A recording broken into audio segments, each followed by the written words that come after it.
Hi friends, எங்கள் வீட்டில் இன்றைக்கி மட்டன் எடுத்திருந்தோம்.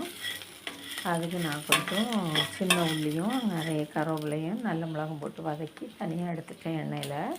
அதை எடுத்த பிறகு கொஞ்சம் கிராம்பு, பட்டை, ஏலம், பெருஞ்சீரகம் போட்டு ஒரு கடாயில் கொஞ்சம் எண்ணெய் ஊற்றி நாங்கள் தேங்காய் எண்ணெய் தான் சேர்த்தேன். நல்லா தாளிச்சிட்டு அதில் பெரிய பல்லாரியை பொடிசாக கட் பண்ணி போட்டு வதக்கணும்.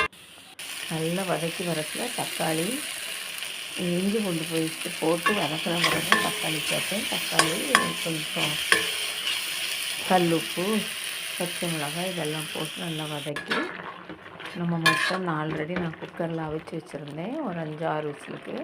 அதை எடுத்து இதில் ஊற்றிடணும். ஊற்றி நல்லா கிண்டி அதில் மல்லித்தூள், வத்தல் தூள், மட்டன் மசாலா கொஞ்சம் போட்டு உப்பெல்லாம் கரெக்டாக பார்த்து வச்சிடணும். நம்ம ஆல்ரெடி இங்கே சின்ன உள்ளியெல்லாம் வதக்கி வச்சுருந்தேல அதை அரைச்சி கலந்து சூப்பராக இருக்கும்.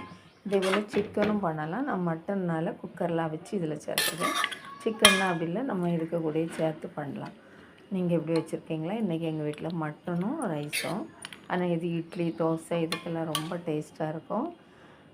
நீங்கள் எப்படி சாப்பிட்ருந்தா எனக்கு கமெண்ட்ஸில் சொல்லுங்கள். இந்த சேனல் பிடிச்சிருந்தால் லைக் பண்ணுங்கள், சப்ஸ்கிரைப் பண்ணுங்கள், உங்கள் ஃப்ரெண்ட்ஸ் அண்ட் ஃபேமிலிக்கு ஷேர் பண்ணுங்கள், எனக்கு சப்போர்ட் பண்ணுங்கள். தேங்க்யூ.